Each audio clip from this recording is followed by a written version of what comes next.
Salut à toutes et à tous, bienvenue dans cette nouvelle vidéo. Encore merci d'être de plus en plus nombreux à vous abonner à cette chaîne YouTube. Cette vidéo m'a beaucoup été demandée sur Instagram. On me demande de parler de la maison Bayrodo et de faire mon top de cette maison. Je pense que c'est plutôt normal parce que Bayrodo c'est une maison de niche, mais c'est une maison de niche qui est distribuée plutôt à grande échelle, on va dire. Parce que dans beaucoup de centres commerciaux, on trouve un stand de Bayrodo où on trouve des distributeurs de niche en fait qui vendent cette référence dans leur magasin. Et puis voilà, c'est une marque aussi qui est utilisée par pas mal de stars. Donc c'est une marque qui fait parler et ils ont de gros best-sellers dans leur ligne. En général, les best-sellers dont on... Il y a très peu de marques qui ont de gros best-sellers. Et Bayrodo fait partie de ces marques qui ont vraiment de gros best-sellers dans la niche.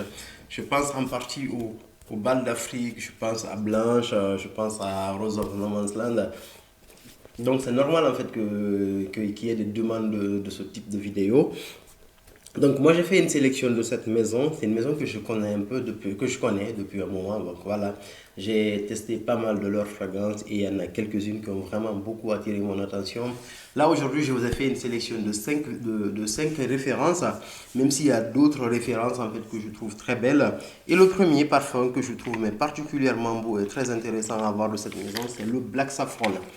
Le Black Saffron c'est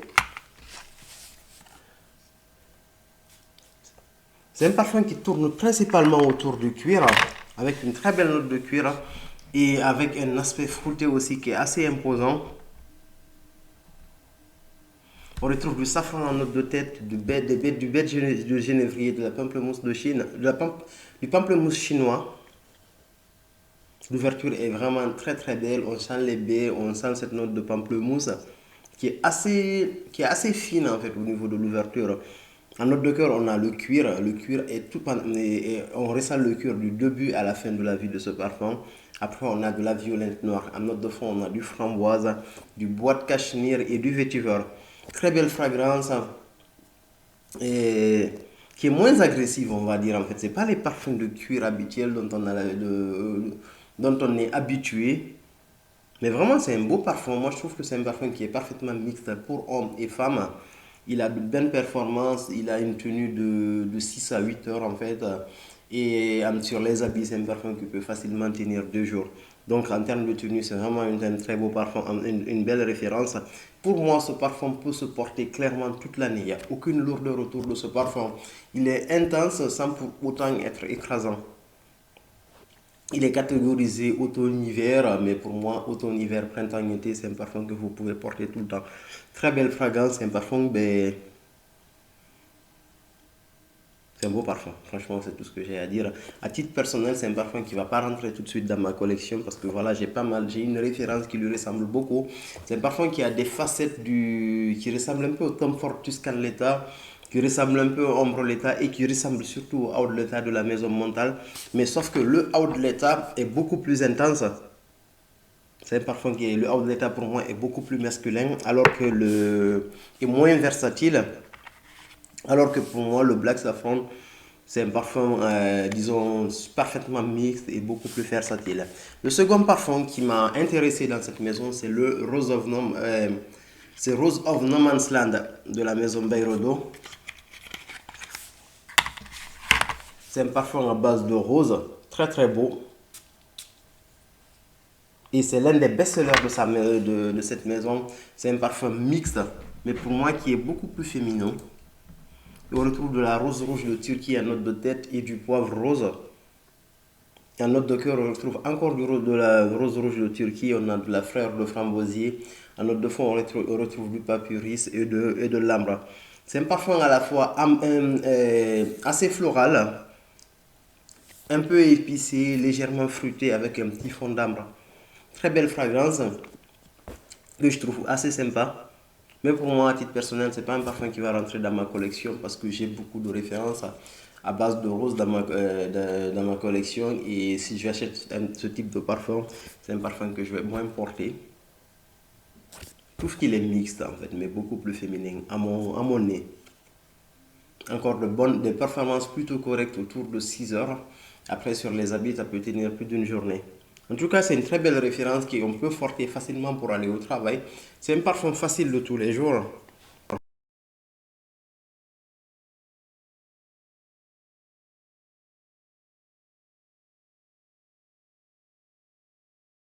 Je trouve que ce parfum est assez doux et plutôt sympa, on va dire. Mais bon, c'est pas pour ma collection pour l'instant.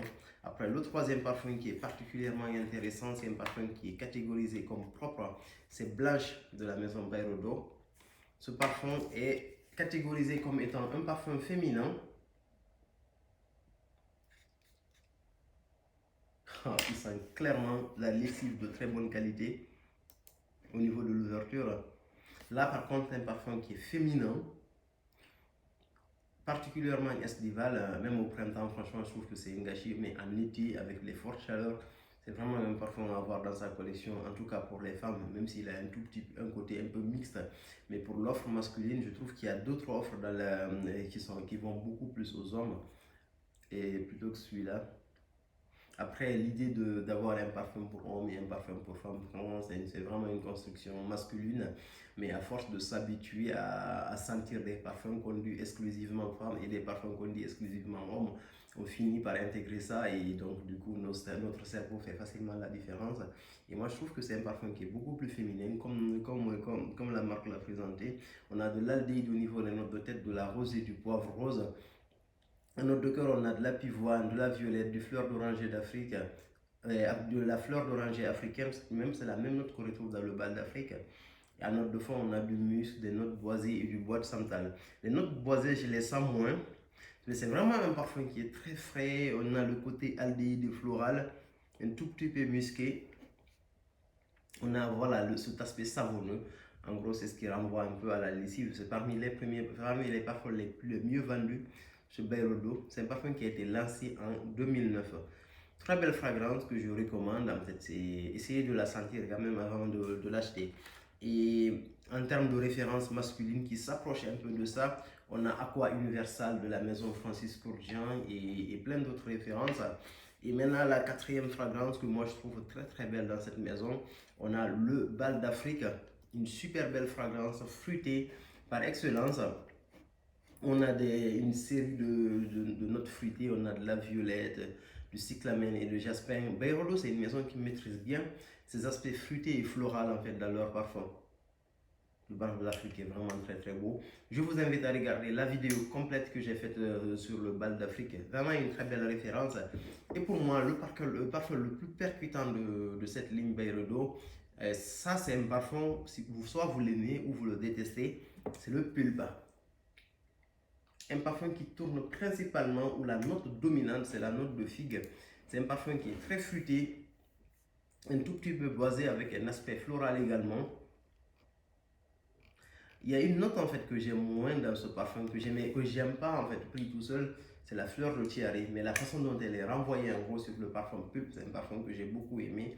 On retrouve de la cassis, de la bergamote et de la cardamome au niveau des notes de tête. Après de la figue, pomme rouge, fleur de tiare.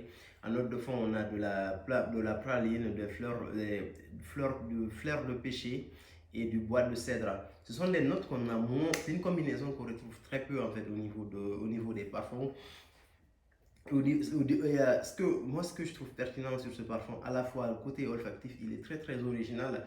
Pour ceux qui aiment la figue, je pense qu'avec ce parfum, vous allez vous régaler. Au-delà de la note de figue, toutes les autres notes sont très bien représentées.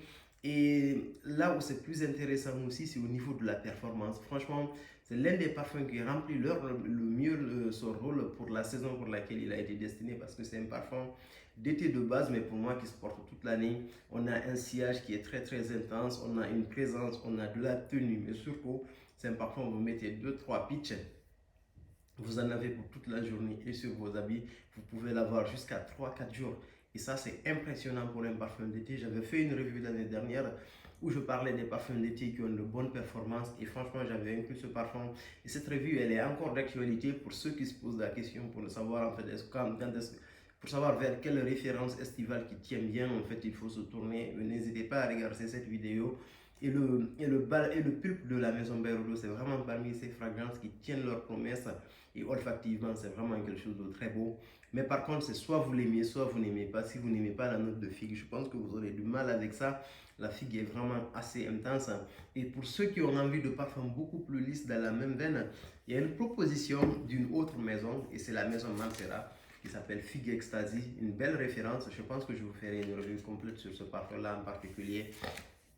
Mais en tout cas, en fait, les parfums que moi j'ai trouvé très très beaux, c'est le Black Saffron, Rose of No Man's Land, Blanche, Bal d'Afrique et la Maison Pulpe. Voici mon top 5.